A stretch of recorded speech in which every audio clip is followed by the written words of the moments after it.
Hello! Yes, and welcome to our Objective 5.6 notes on solving polynomials. This is where we put everything we've been doing so far together. This is what it's all been leading toward. So, to get started today, I want to review the fundamental theorem of algebra.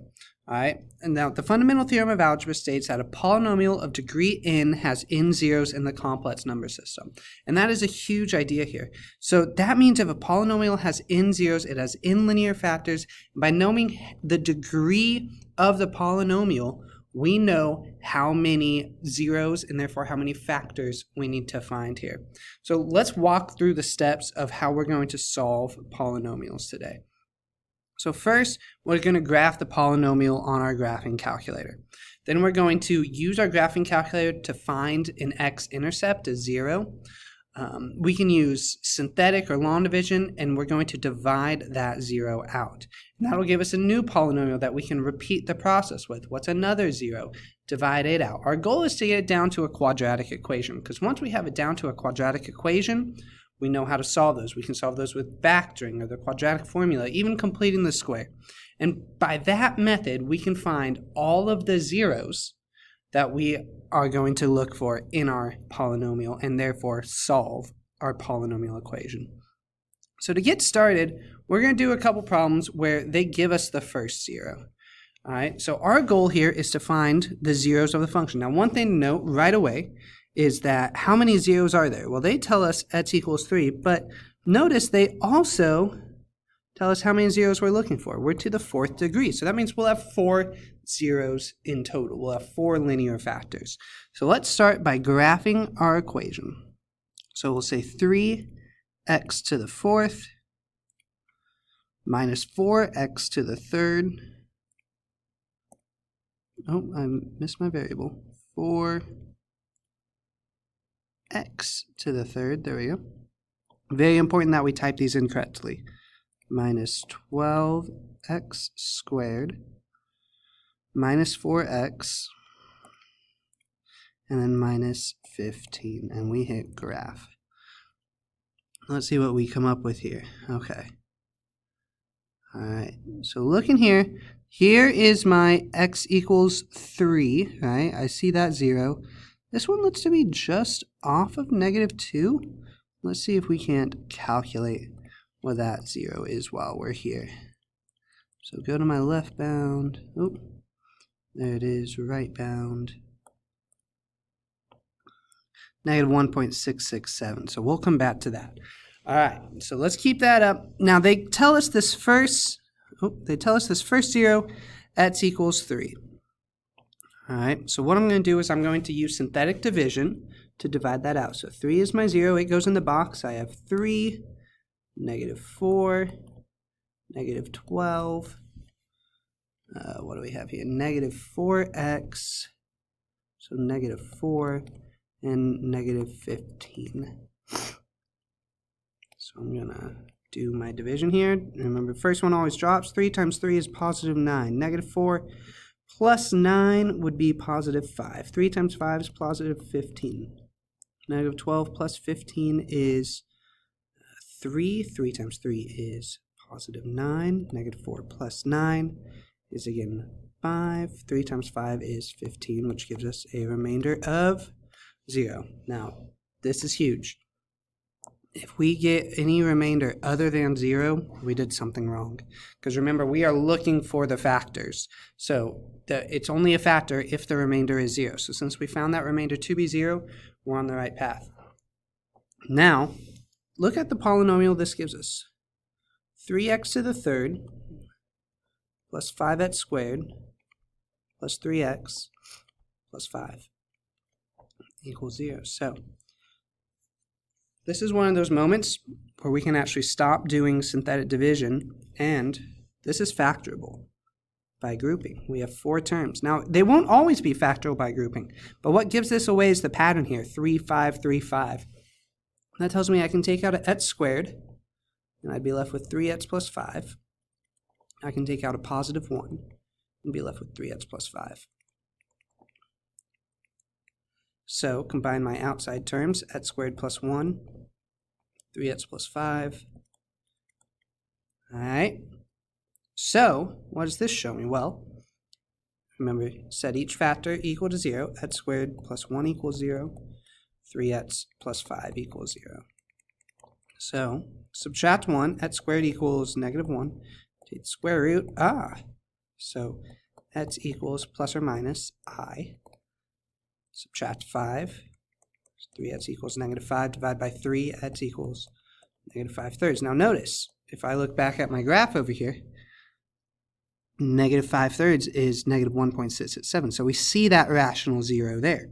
So with all this being done, I now have 4 zeros. I have 1 0 here. I have 2 zeros here, 2 and 3. And I have my 4th 0 here. Those are all 4 zeros. So I know I'm done right now, right? Remember, our goal is to match the degree of the polynomial. That's how many zeros we need to find. We found all 4. So the last thing I need to do, write this as in factored form. So I say f of x equals, our first 0 was 3, x minus 3.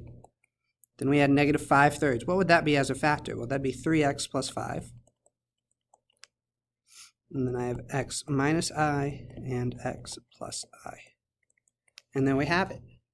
Very cool. And that's the process that we're going to use to solve our polynomial functions. Now let's try another here. Let's look at letter B.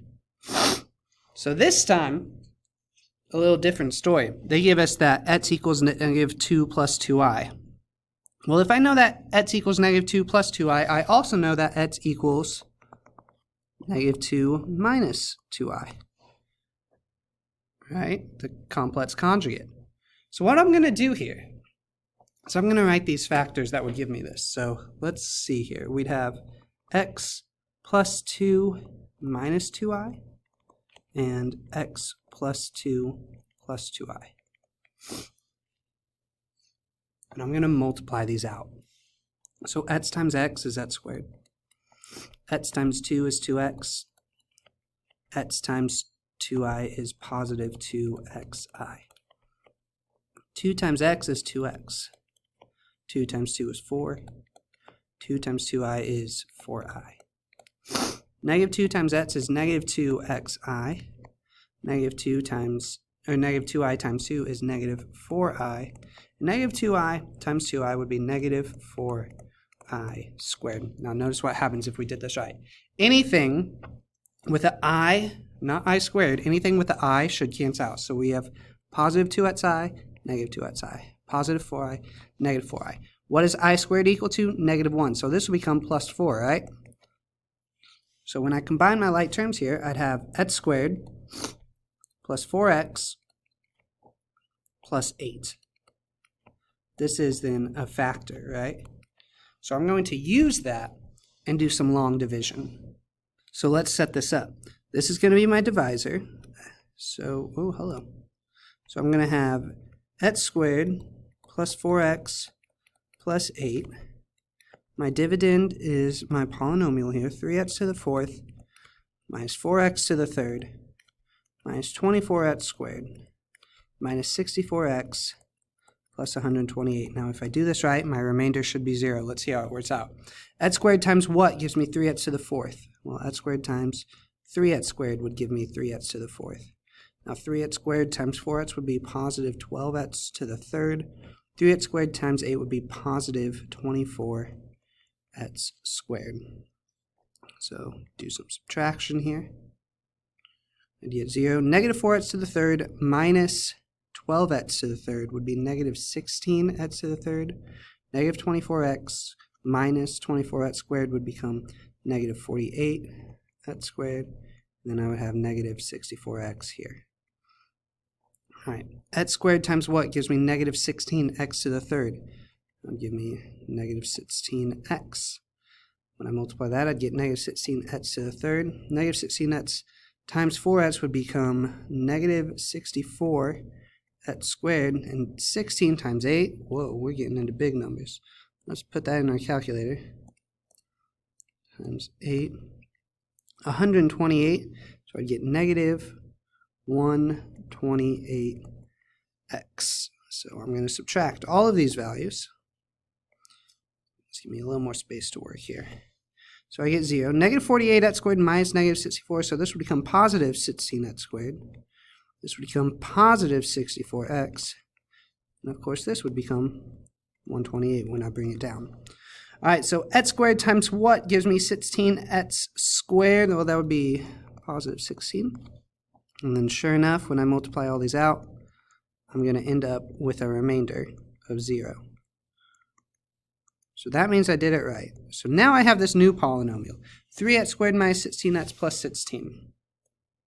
Squared minus 16x plus 16.